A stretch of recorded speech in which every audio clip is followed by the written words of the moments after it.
Okay, I started recording and I will share my screen now. Windows. Okay, so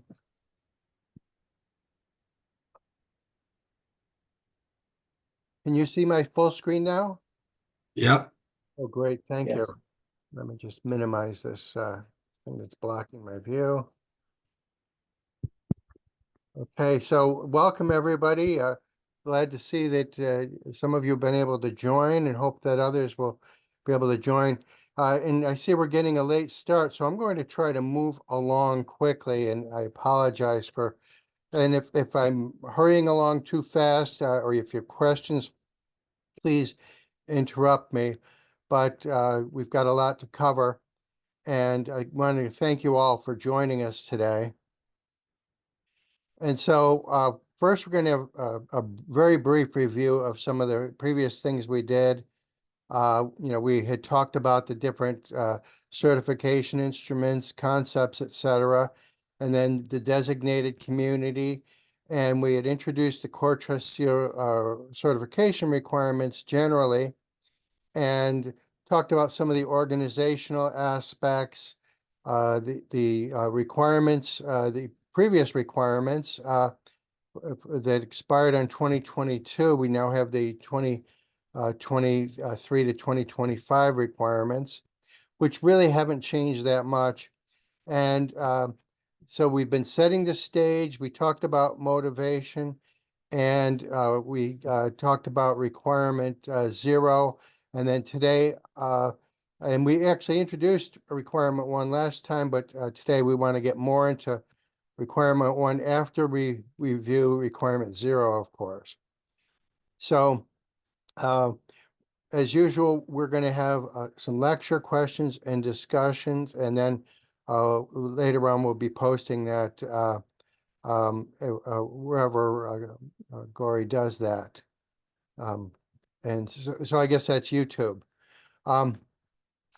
And so today, we're going to have some brief introductions. If there are any new people who would like to introduce themselves, who haven't introduced themselves before, please go ahead and do that. Or if you want, you can put that in the chat. But if you could tell us what repository you're associated with so that we can get that organized, and I'll talk more about that in a few minutes. And so we're going to talk about the schedule moving forward, the benefits of CoreTrustSeal certification, and just briefly review the processes themselves, and then the requirements for 2023 to 25. And then we're going to take a look at CoreTrustSeal requirement 0 again and talk about the homework and if there are any questions with that. And then we'll get into CoreTrustSeal requirement 1. And then I hope to briefly introduce a requirement 2 so that we can move forward. So if you don't see the pattern here, I like to do a little review, a little new, and then show you where we're going next. Okay, so right now we have Surges, ICRASAT, FMNR, AFRIGIST, and AGRIMET as the repositories that are working on the template. If there are other repositories that want a template, please let me know and I'll set up a template for any additional repositories. And these templates are just a place for you to begin drafting your responses to the requirements, but more importantly, you can put down notes in them as to what needs to be done so that you have a little placeholder for yourself to make a note of what you need to work on in order to be able to complete that particular requirement. And moving forward, our next session is scheduled for June 26th at the exact same time. And then in the next session, we'll be reviewing requirement 1 and moving on to requirement 2. And then just as a quick review of how this certification works, what the communities are trying to do is to become trustworthy data stewards. And this is an opportunity to improve each of our repositories. I'm working with a few repositories right now that are all individually in various stages of the process, and each repository is different. And but one thing I can tell you, every repository is improving their capabilities as they go through this process. And what happens is, once you submit your application, it's reviewed by the CoreTrustSeal assembly and then the board. And then every 3 years, they'll be updating or revising the requirements to reflect the community needs and technological changes as well. So just as a brief overview on the benefits of CoreTrustSeal certification, this is enabling long-term access for what we call the designated community. And as you might recall, this is the community that we're serving as a repository. And the peer reviewers, they give us feedback on our application so that we can improve our capabilities and then revise our application and resubmit. And this can give us recognition for not only the repository, but for the host institution, funders, the data producers, and the users, as well as the current and potential staff members. And it also offers a bit of branding, if you will, for marketing our repositories in terms of saying who we are and what our capabilities are. And it shows that we meet a community standard. So just briefly, in terms of the benefits, we have both intrinsic and extrinsic benefits. I'll just touch on a couple of these. For me, the important one is continuous quality improvement. This is an opportunity for us to get into the habit of improving our repositories as we move along. And it's also increasing awareness of our data stewardship role among our stakeholders and giving us some recognition as being trustworthy. Okay, so are there any questions about that before we move forward? Okay, I should tell you, I actually cannot see the chat, so someone would have to just tell me if there's something. Anyway, moving forward, we're going to have a brief review of the certification and the processes. Again, we're working on the 23 to 25 requirements, but in 2026, they will have the 2026 to 2028 requirements. They'll probably be released sometime next year. And often these changes are reflecting what community members, so the community members who've gone through the certification process, they're going to say, well, this requirement is a little ambiguous. It's hard to determine what's expected. And we think that this needs to be clarified a bit, those kinds of things. The Assembly of Reviewers, I should tell you just a little bit about the Assembly of Reviewers that we didn't cover before. Once a repository becomes certified, they are eligible to join the Assembly of Reviewers. And in fact, it's certainly encouraged that one member of each repository is a member of the Assembly of Reviewers, which means that they will be reviewing others. They'll become a peer reviewer of other repositories that are trying to get certified. And the reviewers work together. So generally, 2 reviewers are assigned to review each application, and they're communicating together back and forth. on what one found versus what the other one found. And then each one, though, individually sends their recommendations to the board. And then the board reviews all of the recommendations from the reviewers, and they actually look again at the application, and then they come out with a statement of recommendations for the applicant. And just as a reminder, recertification is required every 3 years. So what that generally means is when you get certified, you're getting certified under a particular version, say the 23 to 25 version of the requirements. But then when you go to get recertified, you'll be getting recertified under the 26 to 28 requirements. And so we had talked about this again, and I'll briefly review it. We improve our processes. We describe how each requirement is met through a self-assessment, and then we put in links to the actual evidence. So it will be information on our website, such as our mission statement, etc. And then we then complete the online application, we submit it, and then when we're submitting it, we have a choice. We can self-assess ourselves as either in progress for each requirement or indicate that the requirement has actually been implemented. And then when it's being reviewed, the reviewers go and they make an assessment, an independent assessment of what they think, whether it's in progress or implemented. And so I think I already talked about this, yes. And so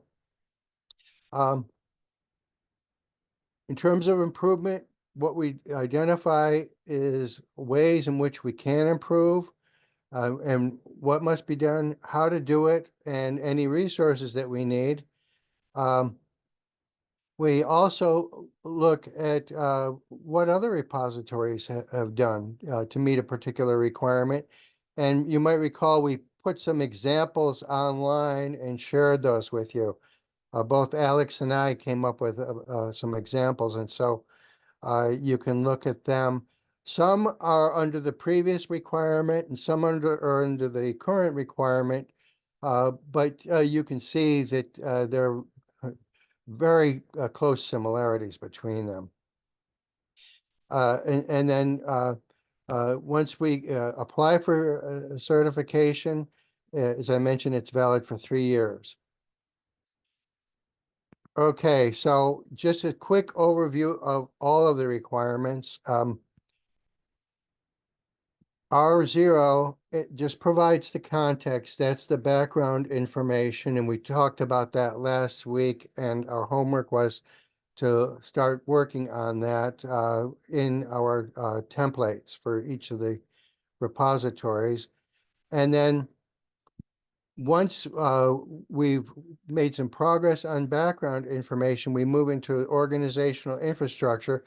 But I think I should point out that as we move through these requirements, and every repository that I'm working with does this, as we go through each of the requirements, we end up going back to previous requirements that we've worked on and updating what we're saying.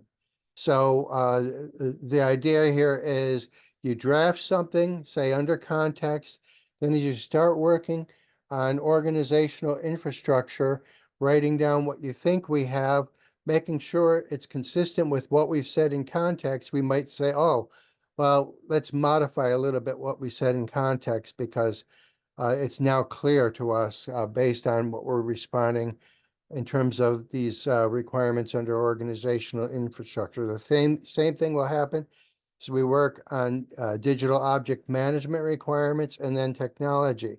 So we're seeing that these are all related, and it's a way to think about how we're doing what we do, and then describing that and providing evidence, so the links to our website. So a lot of the repositories that I'm working with, as we're working on these applications, we're working on the website as well, and going back and refining our policies too. We're saying, hey, this isn't very clear, and we should make it more clear so that our community understands what we're doing.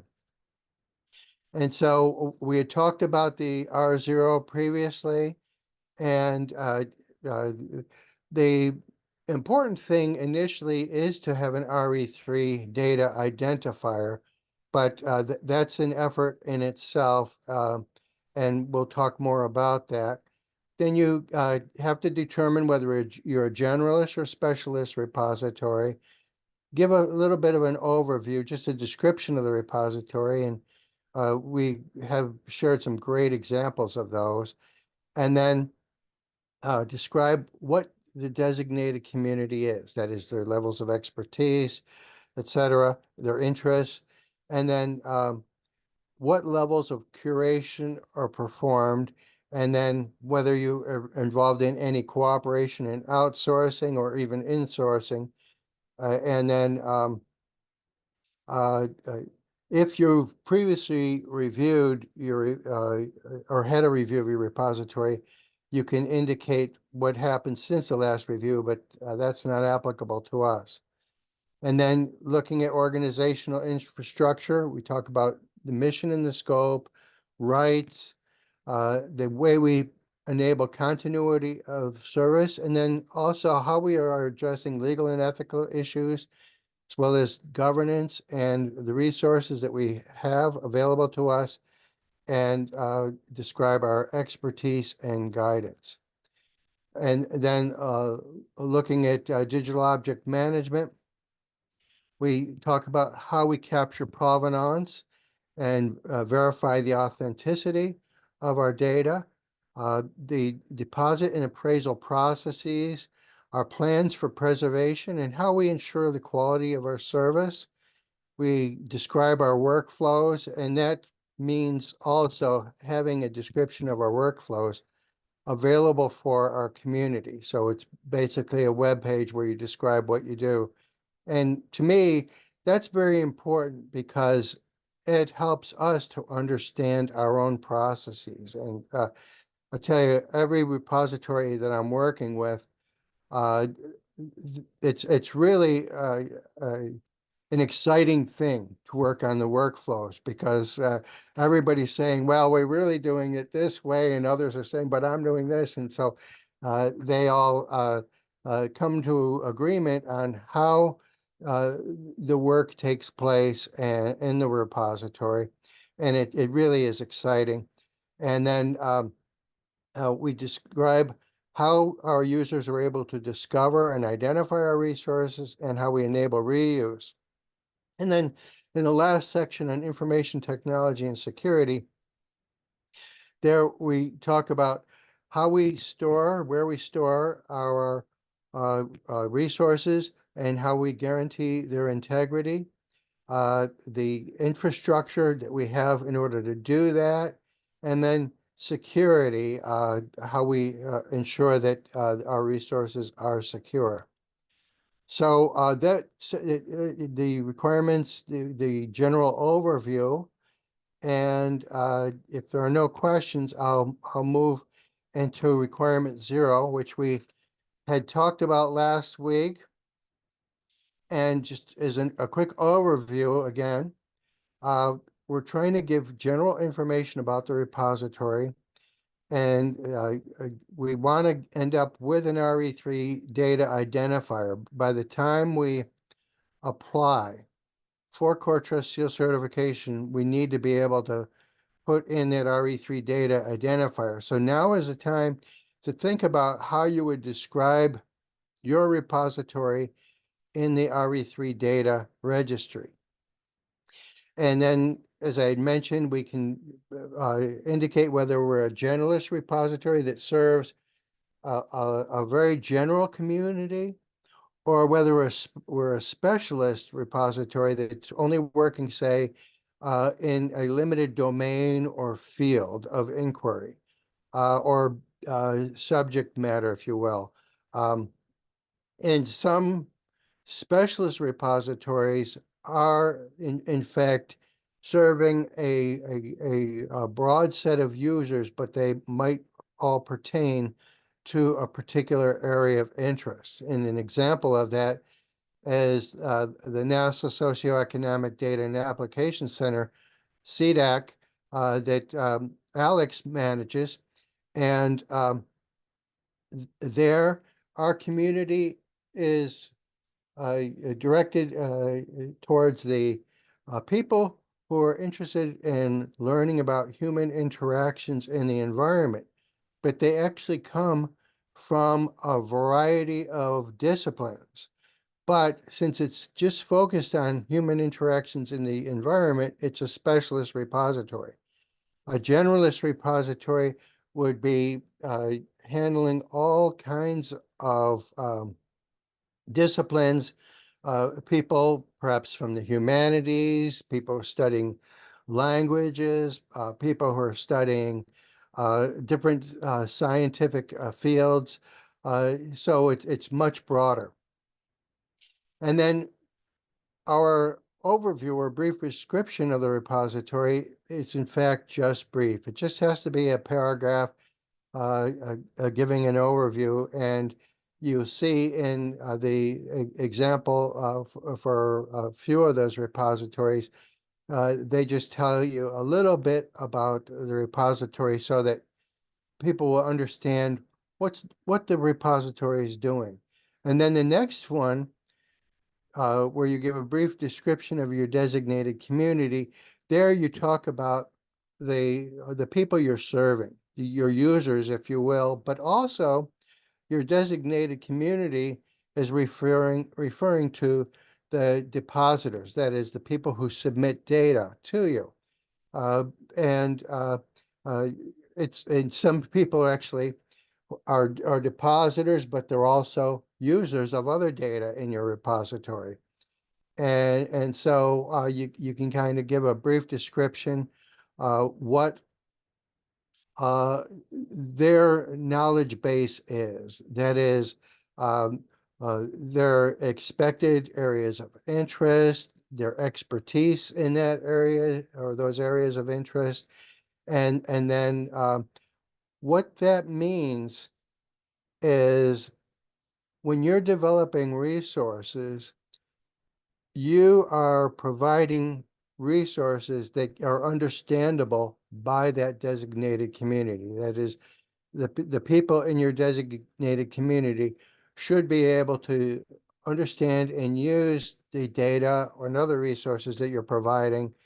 And it also means that you're providing sufficient information for them to understand that. So in other words, if your designated community assumes everybody has gone to college and they have studied a particular field, then the data and the documentation should be understandable by somebody who did go to college and study that field. And then the level of curation that's performed, and some repositories are actually completing all of these. That is, for some information they're getting, they're just distributing the content the same way that they receive it.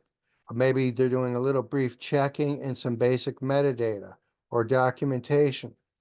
Other repositories, they're doing more than that. They're doing what is called enhanced curation. That is, they might be converting it to new formats or enhancing the documentation or the metadata so that it is actually understandable by the designated community. And then also, some do what's called data level curation. And so that means that they're doing the enhanced curation, but in addition, they're doing more. They're maybe editing and making sure that the data are accurate. That is, there's a review process there that's beyond the previous enhanced curation. And they might even be doing peer review, for example, or even further, external peer review, which is independent peer review by people who are members of the community. And so, uh, and as I said, a repository might be doing all of these or just one or two of them. And then the repository should describe what outsourcing they're involved in or cooperation that they have uh, with their internal partners, and it could be their host organization, for example. So, these could be contracts to consultants who work with you on a regular basis, or to particular vendors who are providing resources for you, either hardware or software, etc. And then we had talked about for those who are just renewing. And so uh, last time we gave an assignment for each of the repositories to review the requirements for R0, thinking about their own repository, and then within their team, including their managers and various staff members, discuss these requirements, and then to draft a description for an RE3 data identifier. And you can put that right in the template. And there's a link here that shows the RE3 data requirements for how you would describe your repository in the RE3 data identifier or registry, I should say. And then it's a good idea to look at the descriptions of other repositories in RE3 data to see how they've described themselves. So, yeah, please go ahead, Alex. Yeah, so thanks for the review. I guess what I wanted to do, I have to get off at 10 a.m., but I wanted maybe to just do a reality check with the people who are online today to determine whether their respective, their centers are currently custodians of data that they anticipate that they either currently are disseminating or distributing through their center, or that they're planning to disseminate in the future. And I guess this is just a reality check for this training, and it's helpful feedback for me, because while the leadership of Servir West Africa has indicated that they would like to see, as many of the centers as possible certified, I just want to make sure that this is, that we're actually producing and doing a training that's useful to you all in your pursuit of, doing a better job as data stewards, meaning managing data and also disseminating data. So I thought maybe we could take a brief break in your presentation and find out from, I'd rather have just an honest conversation. If you could shut down the slide for a second. Stop sharing. Sorry. Yeah. Have an honest conversation about where each of the different groups is in its thinking about disseminating data. And if you don't know, that's fine too. But maybe I'll just call on some people and ask you to kind of describe whether your plans are to actually disseminate data, meaning manage data and make them available to the public at large, or not. Because that will affect your motivation, obviously, to fill in what is a rather lengthy form for the CoreTrustSeal process. So I don't know, maybe I'll start. Glory, you're on. I know you're also the organizer of this, but I'm not quite clear whether AFRIGIST also currently disseminates or plans to disseminate in the future data that would be available to the public. Yes, right now Actually, it's Ademo that should have answered this, but he's not here now. But as of today, we do not, because our focus really in survey is training. And it is just recently we decided that, okay, we can start sharing our training materials as well online. But apart from this, we are not collecting any data as of today that we would need to disseminate. Okay, let's just go we are not down. disseminating data. That's clear. Thanks so much, Gloria. I appreciate that. Maybe we'll go to Garba. I'm just reading these in the order that you all show up on the screen. So if Garba, you could unmute and share which center you're part of, and maybe yes. Okay, thank you, Alex. Zaradin is with me. I think we share the document with him. I think he is able to give more information about that than me. Okay, maybe we could just skip to Zaharuddin. Yeah, sorry, yeah, but Garba, yeah, he shared the document with me yesterday morning. I couldn't work with it since I was at organizing my travel. I have to travel tomorrow, so this is the reason why. But I opened the document, and maybe by I don't know, by the end of this week we might be able to come up with many information regarding the requirement zero for the CoreTrustSeal. I don't know. Wonderful. What's your data center? I'm sorry, I'm not always familiar with. You're based in Burkina Faso, is that correct? No, Niger. Oh, Niger. Sorry. Yeah. And which data center are you part of? Is it Agramet? No, ICRISAT. ICRISAT FMNR? Yeah. Okay. And do you have plans to actually disseminate data, to actually distribute data that you produce for the FMNR or other programs? To share it with other service programs or any other program? Sharing it on the internet, making it generally available, or at least available if people wanted to email you and say, could you share those data? Yes, we'll send them to you on a disk or on a flash drive, or get them on some way, manage to get the data to the external party. Yes. For instance, as our service is not generating a huge field data, I don't know, but from the satellite data that we are trying to to synthesize and generate maps and so on, and I think this can be accessed, of course. So on demand, we might be willing to share. So on a request, you could get you could get them the data. Okay. Let's go ahead down to Emmanuel Adje. Sa? Hi, yes.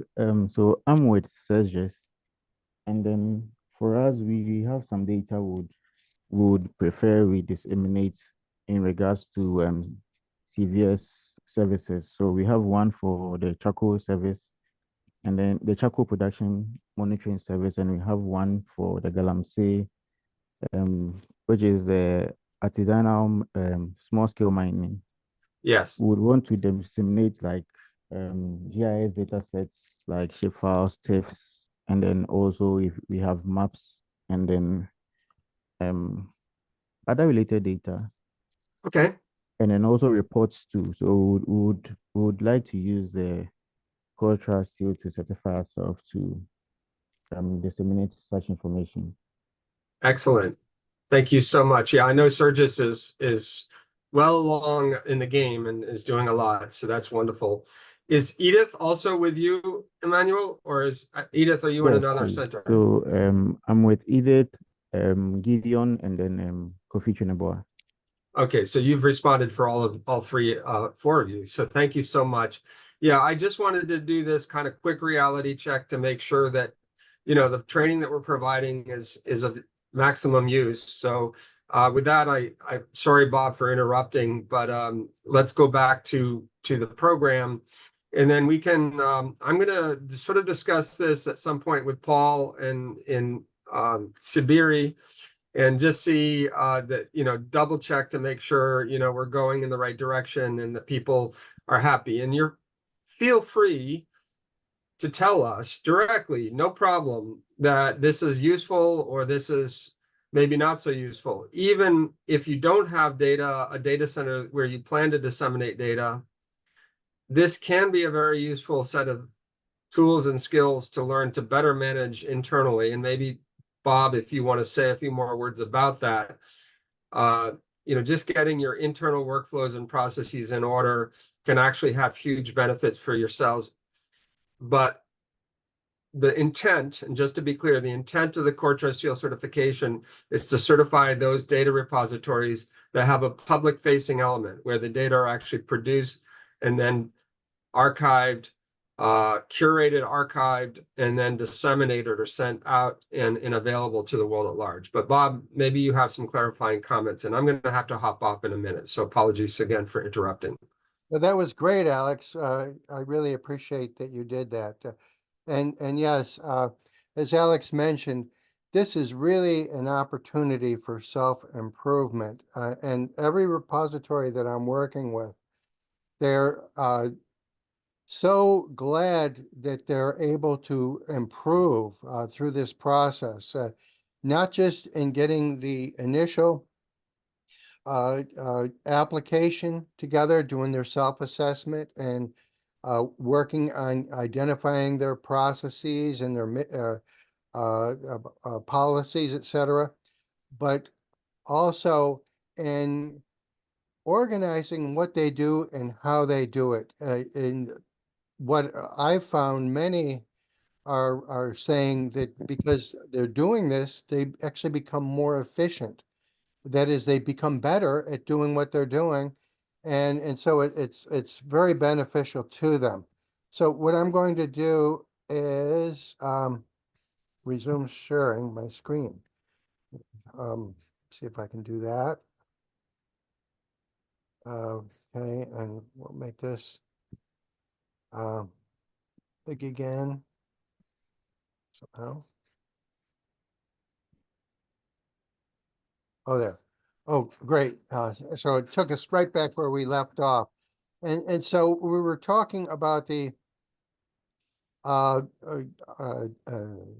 previous session, how we were working on R0. And one of the important things for that, and it is really helpful, is to just start describing in your template how you will characterize your repository. And let me show you the next screen here. As we talked about last week, RE3 data, or RE3 data, is the Registry of Research Repositories. So they're doing a cute thing with the words here, calling it RE3 data, or some people call it RE3 data, and I tend to call it both. And this is a global registry. And you'll see so many repositories are in there. I forget the count now. Well, it's always changing. More are registering all the time in there. And this is a way for people who are interested in either depositing data or in getting data. This is how they can find your repository. So in other words, if I'm looking for data, this is where, and I don't know where to go, this is where I would go. I see that Zahar Dean has raised a hand. Zahar Dean, do you want to? Yes, Robert, thank you. I think I see really the how to call it, the importance or the need for us to have to be certified by the CoreTrustSeal, since I don't know, maybe, for example, for this service, I just limited myself for this service, for example. But if I look at our institutions, for example, as a whole, like we really have data that we want people to like to access to. So I think we can go that way to make sure that like we got certified by the CoreTrustSeal and so on. Thank you. Yes, and to be in re3 data doesn't mean that the repository has been certified. It just means it's a repository that exists. And but CoreTrustSeal has that as part of their context requirement for R0 because they want to know and they want you to know that you can describe your repository on this registry. And so there are many examples there you can look at, and you'll see that some are very simple. And what one has to do is to obviously have a title for the repository. You can have a long title, and you can also have, in parentheses, a short title.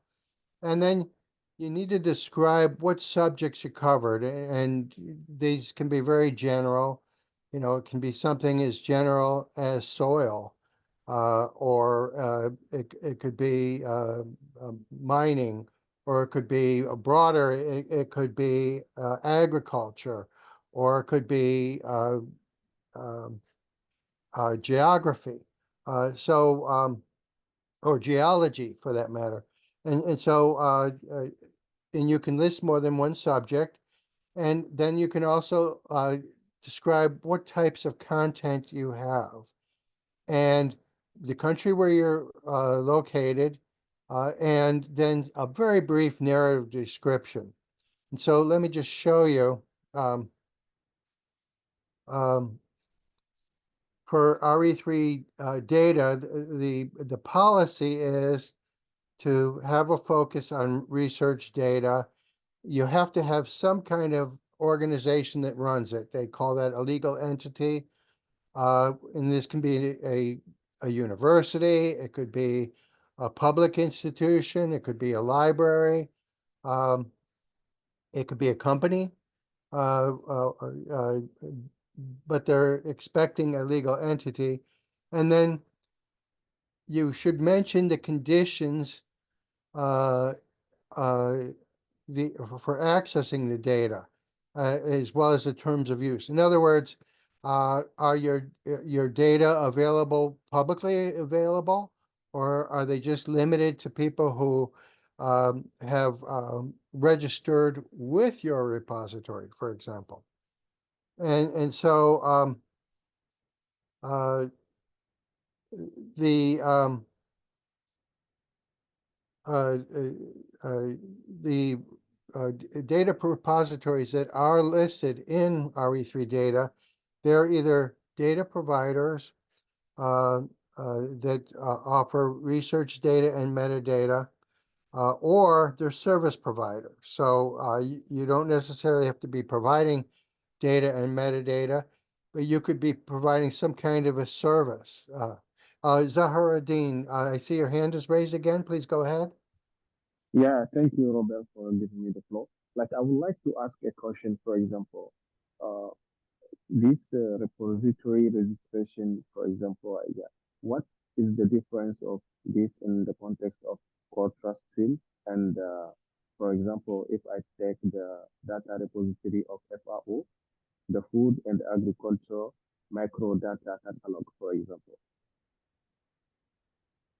Okay, so if I understand your question, you're referring back to the subject that you might, which you might describe. Let me see if I have an example here.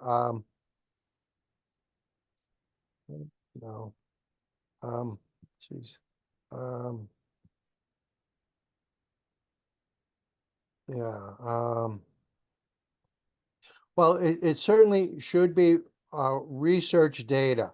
And what that means is data that somebody is using to do research of some kind. It doesn't necessarily have to be scientific research. It could be research that's applicable to engineering or research to establish public policies. And so if your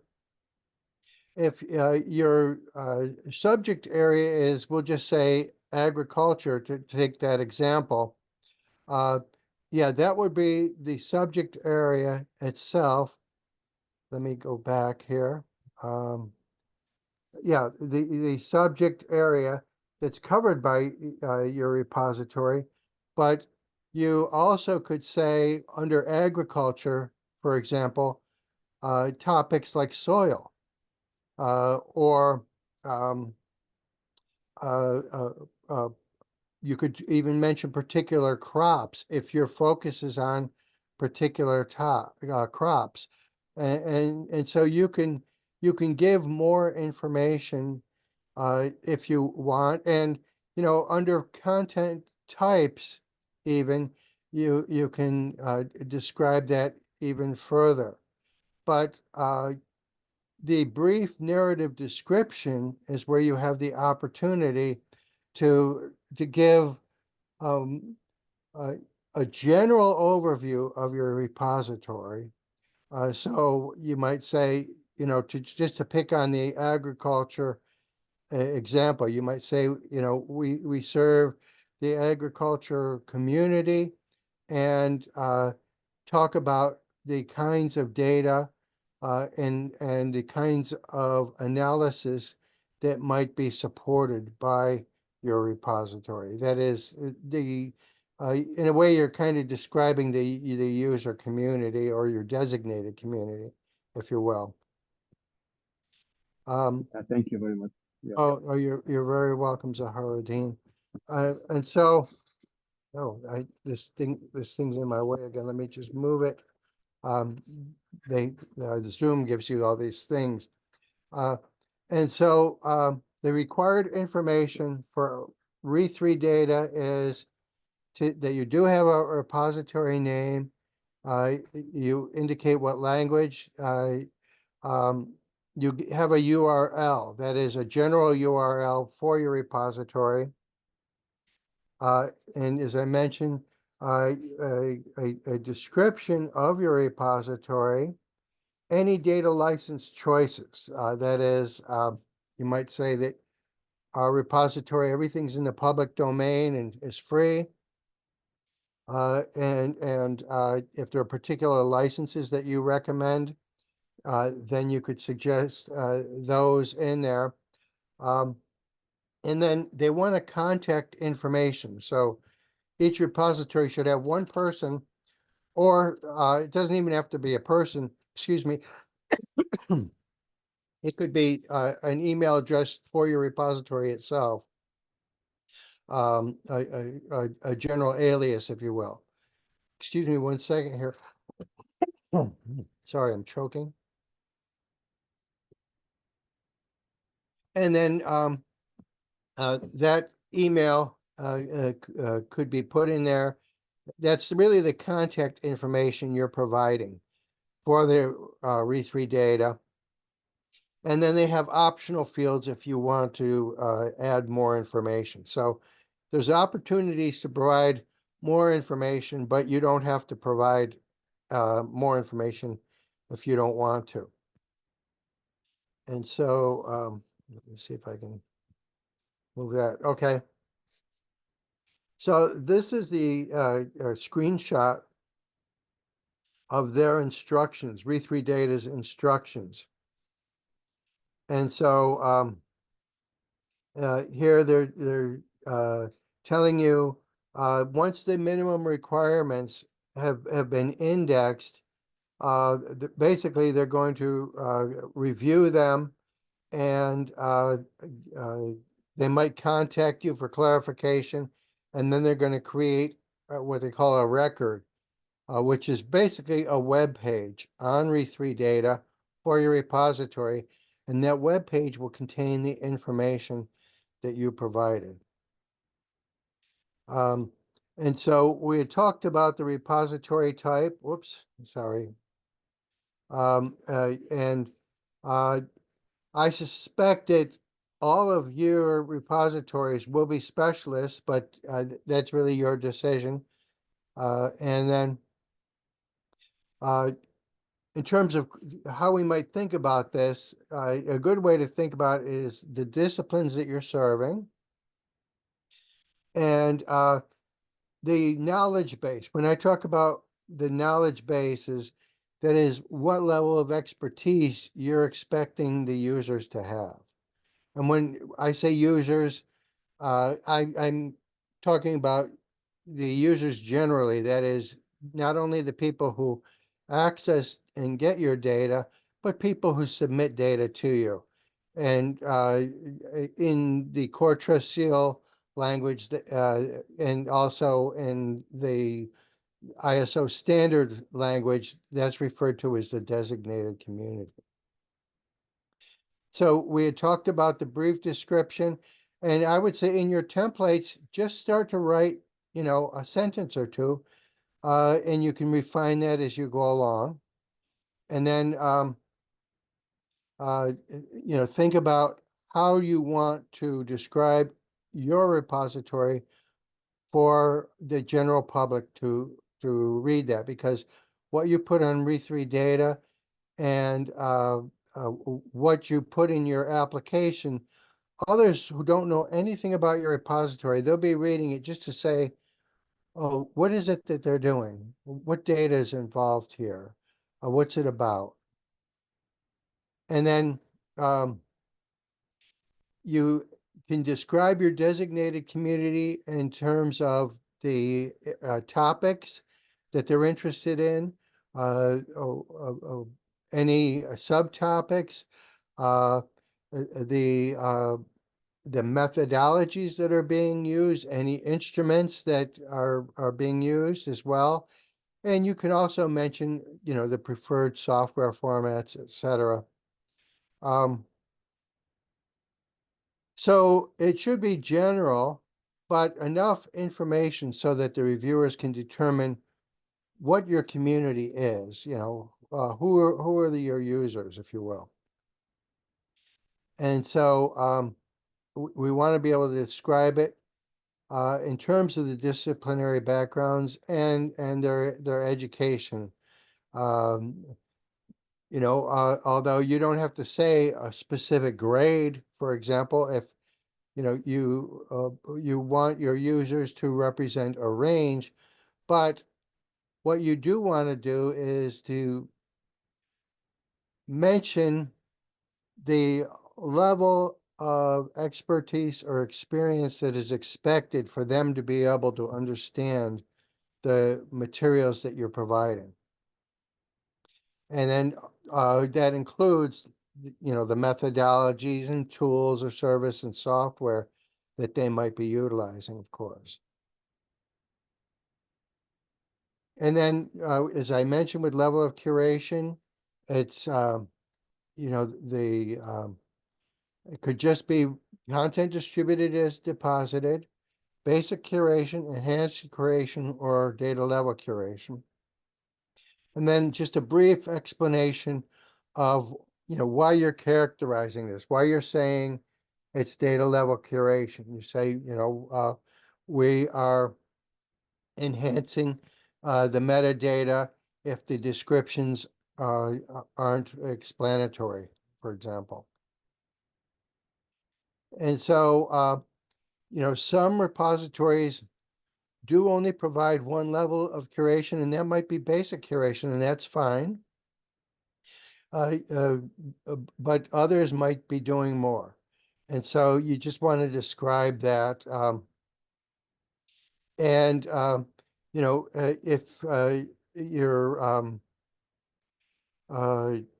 if there are cases where a lower level of curation is applied in addition to the higher levels, then it's worth describing that too. So that, for instance, if you're just doing basic curation items that don't need more curation, that's worth describing as well. And so in terms of the cooperation and outsourcing here, in-source partners are partners within your own organization. So in other words, you might be working with a library within your own organization. You might be working with the IT group, information technology group in your organization, or you might be working with the administration to facilitate a lot of the work that you're doing. And so those would be your in-source partners. And then your outsource partners, they're external entities. And so that could be another repository that you work with, or some kind of a service provider, or some company even that's giving you consulting services, or providing some kind of resources for you. And so what's important to think about is for the in-source partners, what units in your host organization might be involved. And then for the outside partners, it could be your sponsors, or it could be other partners who are involved, or even contractors, for example. And then we're not renewing our application, so we don't need to describe that. And it's important to think about your designated community. Just start with your template by putting down a few words, and then remember, we can revise these as we go along, and that's the general idea about working with the template. Remember, this is a self-assessment, so it's going to change as we go along. And now to go to R01. So this is about the mission and scope of the repository. And so what we want to do is to have a mission statement that's online. So if you don't have your mission statement online, you might think about where online you're going to be putting that mission statement. And if you don't have a mission statement yet, you might think about making a brief mission statement about your repository. And it doesn't have to be long. And you should, if you don't have in your mission statement where it says that you're preserving data, that's not a problem. As long as on your website somewhere you can indicate that you are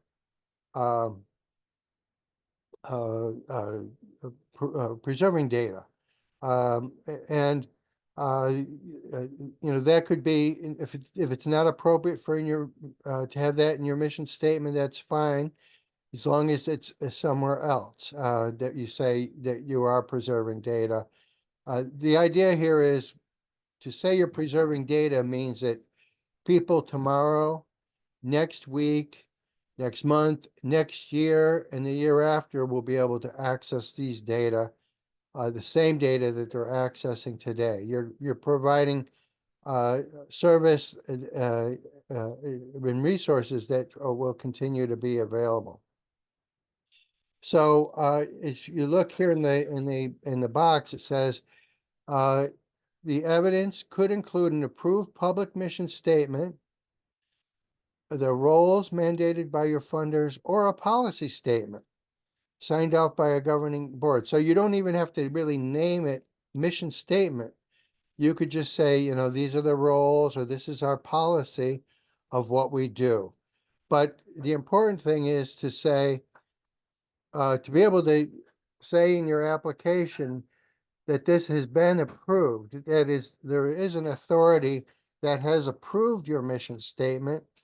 And it might also be good to indicate how often your mission statement is reviewed by that authority and approved. In other words, your mission statement might change over time as as your resources change, as your sponsors might change their focus. There are so many different things that can affect your mission, and that's why it's a great idea to review your mission statement periodically. And in your application, you should be able to indicate how often that mission statement is reviewed and who the authority is, who's approving. That is it your management team, for example, a team of managers, or is it just, the president of your organization, or is it just a project leader? Whoever it is, and it doesn't have to be one person. And it could be consensus of the whole repository if that's how you do it.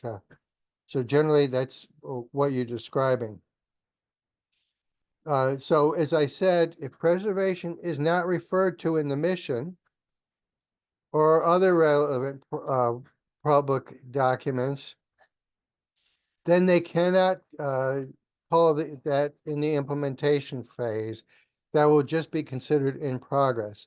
So you want to have the word preservation somewhere, or say, we're preserving data for future use somewhere on one of your online documents that are publicly accessible. So here we're looking at an example, and this is the CDAC mission statement. And so you see here, we say it focuses on human interactions in the environment and is to develop and operate applications to support the integration of socioeconomic and earth science data, and to serve as an information gateway between the earth sciences and social sciences. So, this is a very general statement. We're not getting into a lot of details here. And you might notice even down below in our description, we're saying that we're actually serving interdisciplinary research areas, and we're trying to facilitate understanding of human interactions in the environment. We're also mentioning that we preserve the data and related information resources, etc., and why we're doing that. And this isn't from our mission statement. This is if you look at the URL below, this is our guidance for people who are planning to submit data. So we're telling them about our repository, why they would be interested in submitting data to us. And that's the description that we're providing there. And so this is the recommended recommendation well, I should say really, this is an example from another data center, the LADSDAC, and this is their response. And so you can see here, they're pointing to a document that is actually at NASA. And so NASA is their funder. And so they're at the bottom there that you see they're pointing to the requirements for archiving, distribution, and user services from NASA. But they also, as evidence, they're pointing to a statement on their own website about their data center. And so everybody's doing this differently in terms of the responses. But and I should mention that they're also providing another URL here showing more information. So they're really providing 3 different links of evidence, if you will, about their repository. And then here's another example. Excuse me. And this repository, OSDA, you see their mission statement is we make social science data accessible and reusable. Very simple. And then they go on to describe it in terms of what they do, who their beneficiaries are, that they're engaging in international standards by implementing them. And then you see here they're giving a reference to a link, and they're mentioning their steering committee, etc. So these are some examples where you can see how each repository is described in a different way, and they're able to do that. And so I just want to briefly introduce R2. This is about rights management. And so here, to read it, it's the repository maintains all applicable rights and monitors compliance. So basically here you want to describe your rights management approach. What rights are covered here? People can copy, transform, or store the data, and any deposit and access agreements or licenses that are involved in that, and how you manage the rights metadata. That is, are you making it publicly accessible?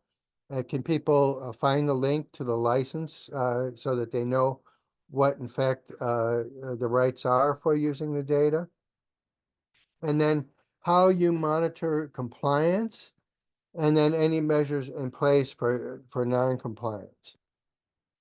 And so think about, for R2, rights management, how we might describe our repository's approach to managing the data and any information that might be considered protected or sensitive, and how that is managed as well. So basically, it's your general approach to licensing agreements or other formal agreements. Okay, so to prepare for our next session, and I just have a minute here left, it looks like. Remember, you have your template, so continue working on R0, but also start working on R01 to describe it, and it doesn't have to be a lot. Just work with your team to come up with a sentence or two at the beginning. And we're going to continue to go back and look at these as we work on more. So you'll find that as you're working on R3, R4, etc., you're going to go back to R1 and back to R0 so that you can modify them. So it looks like we're out of time here, but if there are any questions, please, if you want to take a minute and ask them. Oh yeah, Emmanuel, you've raised your hand. Yes, thank you Oh, for the thank you. presentation. I wanted to ask about the R0 requirement. So with the read-through data, do we fill out the template before we submit? We suggest to the read-through data, or we do that while we are still filling out the CoreTrust template? Thank you. Yes, so what you want to do for, let me go back here, am I going back?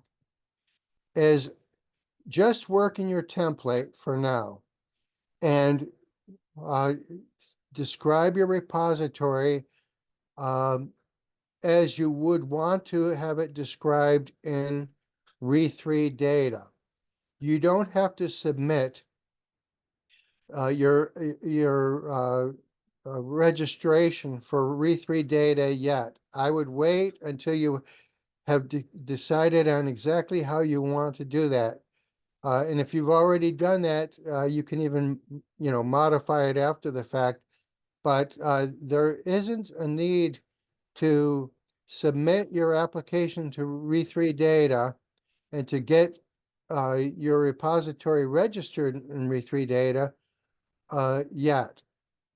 You might want to complete your whole template first and make sure everything is consistent, and that what you've described in your template for re3 data is in fact what you want to submit to re3 data for inclusion in the registry.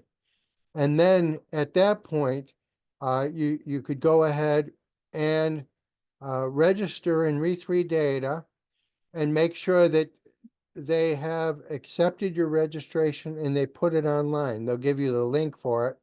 And then you'll also be able to go in re3 data and search re3 data to find your the web page that describes your repository.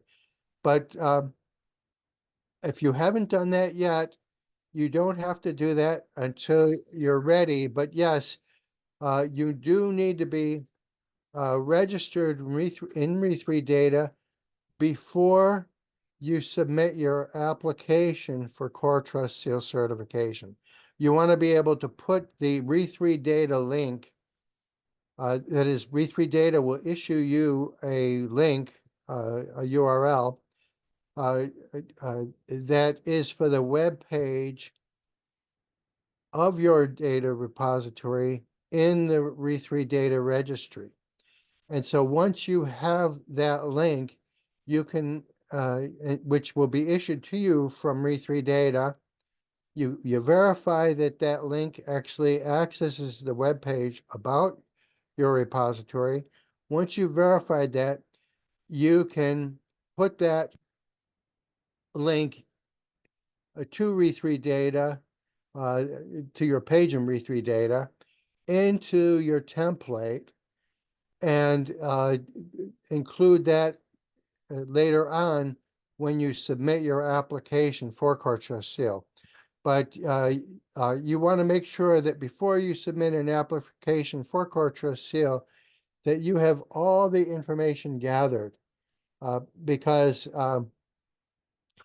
when you're submitting your application to CoreTrustSeal, it'll be just a matter of copying from your template and pasting it into the application. And so you shouldn't have to do any additional revisions to your content once you've decided on what your content is within your template. Does that answer your question? Yes, please. Thank you. Oh, great. I'm glad to help. Anyway, again, we'll be meeting on the 26th of June at the same time. And I'll be sending out the links to you. I'll also be sending around the recording and the link to the slides, of course. And I want to thank you all for your attention, and I'm looking forward to seeing you in a couple of weeks. And again, thank you. Thank you a lot, Robert. Thank you. Thanks, everyone. See you soon. Bye-bye now. Yeah, thank you, Robert. Thank you. Bye-bye. Bye. Bye. Thank you, Glory.